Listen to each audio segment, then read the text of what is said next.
In this video, we're going to be going over negotiation techniques for wholesalers working with distressed sellers.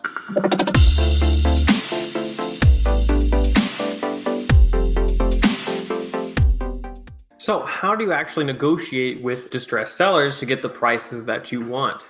Guys, real quick, let's take a step back and actually take ourselves out of being a wholesaler or being a cash buyer. And with that, we want to put our needs aside for a second when talking to sellers. And the reason for that is there's so many buyers out there right now that are calling people, just asking, hey, do you want to sell your property? And that's a good way to go about it sometimes. But really, what you want to position yourselves as is a solutions provider. And if that is buying the property, then by all means, pivot to that mindset. But really, especially in distressed situations where you need to really put yourself in the seller's shoes, you want to understand, hey, what is the seller's problem? What is the seller trying to accomplish? And a lot of the times, most motivated sellers, they don't really want to sell their house first and foremost. And acknowledging that and really positioning yourself to how can I help this person in their need in crafting a plan and solution for them is going to be important to getting the deal down the road. And it may seem counterintuitive at first because you're like, hey, I need to buy the property to make money, but the seller doesn't want to sell the property, but they may need to sell. And I know it does sound counterintuitive at first, but it's important to remember that, again, most motivated sellers, they don't want to sell the house most of the time. And so trying to understand and explore the options with them to not sell the house and to understand really what they're going to will ultimately probably lead you to, hey, the best thing for you is probably to go ahead and sell this house. Really spend 90% of your time when talking to ask open-ended questions to the seller of, hey, why are you doing something? Why are you talking to me right now? What is going on to lead you to getting on this conversation or picking up the phone, which whether, you called me or I called you, why would you even consider selling this property? So guys, that's really important. I think a lot of people miss that. They think the business is very transactional and that it's just a matter of you both agreeing on a price and that's it. And really a lot of it is going to boil down to a deeper connection with the individual. And that's going to happen through helping them, adding them value, and the law of reciprocity will kick in and they will want to reciprocate with you helping them by helping you by selling you the property at the price that you both agree on. So guys, really building that relationship is going to help your transaction go much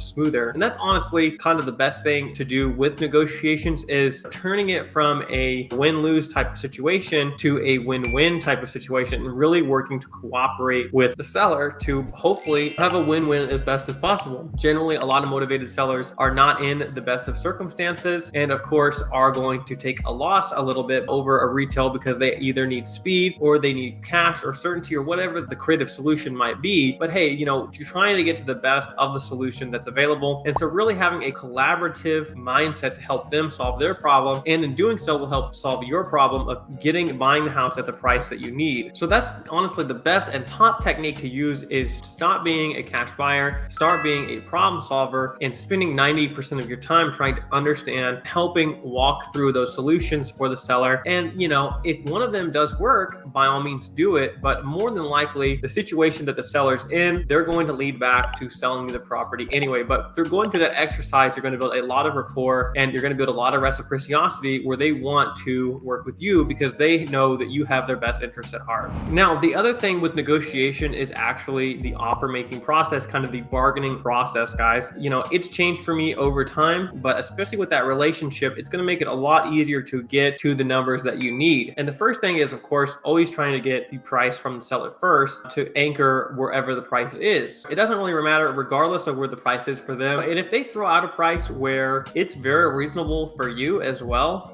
I would probably, hey, that sounds good. Take that price or maybe try and negotiate just a little bit off of that just to add some friction to the deal. If the price is good, don't try to cut it too much deeper because at the end of the day, it may cause some resentment, some doubt because they want their price and you still wanted to get it cheaper. And maybe if you have a good relationship, they know they're giving you a good price already. That's what friends do. If your friend came to you and they gave you a deal on something, you're probably not going to negotiate too hard with them because you value that relationship. And so if their price works for you, then maybe get a little bit less, but you don't want to get too much less because you want to value that relationship and you're both going to be happy at the end of the day. Now, Now, in most cases, their price is going to be a lot higher than what you want to pay. And in that case, they give you a price, you want to reply with, okay, you have this price. What if I paid realtor fees, paid all the closing costs, and can close in 2 to 3 weeks cash? What would the price be then? So normally when a seller's giving you a price, they are thinking about a retail price with an agent, and there's a lot of fees and nonsense associated with that they're not considering. And the seller honestly more than likely doesn't know how to calculate what those things are. But generally and realistically, with seller concessions and stuff, it's going to be whatever you listed on the market for. At the end of the day, walking probably with about 90% of that number as a seller. So if they may drop the price significantly,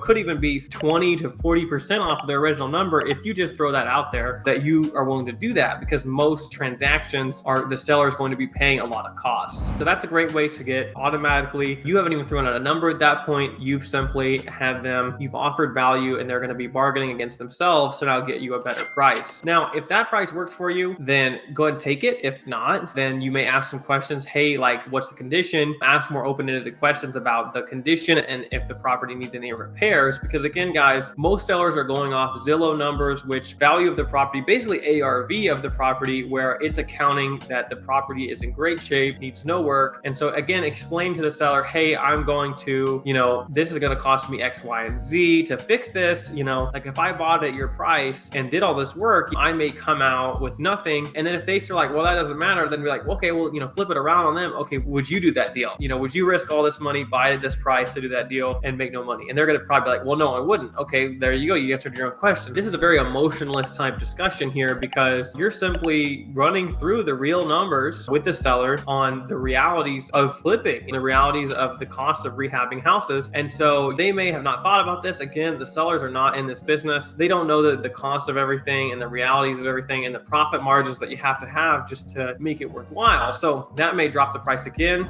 Now, if you can, hopefully with all those things, you can get to a good price. If you can't, a great way is to say, hey, Mr. Seller, you're here. I think that I'm probably going to be pretty far off on our numbers, but my numbers are telling me that I can pay X. Okay. And then you just, you follow up with like, hey, if this works for you, great. If not, I totally understand. I think we may be too far apart. And at that point, if you give them a price that is probably as what you want to pay and they're too high, they're either going to come down to your price, or, you're going to at that point have to walk away, because the deal doesn't work, and the majority of deals don't work, guys. Even on inbound leads, most of the leads we're getting, they're either price is too high or some other reason why the deal doesn't work. And that's just the reality of it, guys. Most of the deals that you negotiate on and work with are not going to be good deals. There's some other options. I'm happy to refer you to an agent or something like that. Really take it away and be like, this is where I'm at. There's other options if you want to do what you want. I'll give you an example. I just looked at a house where the guy wants $250,000 for his house. What I can afford to pay is about $165 with the house that the work needs and everything. It really is impossible for me to pay that much, because he wants full retail, but he needs to close in less than 30 days. So, really the only way for him to get that is going to be listing on the market. But with that, it's probably going to take him at least 2 months to close that deal. So he's ultimately going to have to decide if he wants to wait longer or if he wants to take a lower price. Leave him with an offer, and he's going to refer him to an agent, and then he can make his own decision as to whether he wants to go ahead and list it for more money or take my offer for less and make less money but get it done quicker. And so, guys, those are some of the calculations that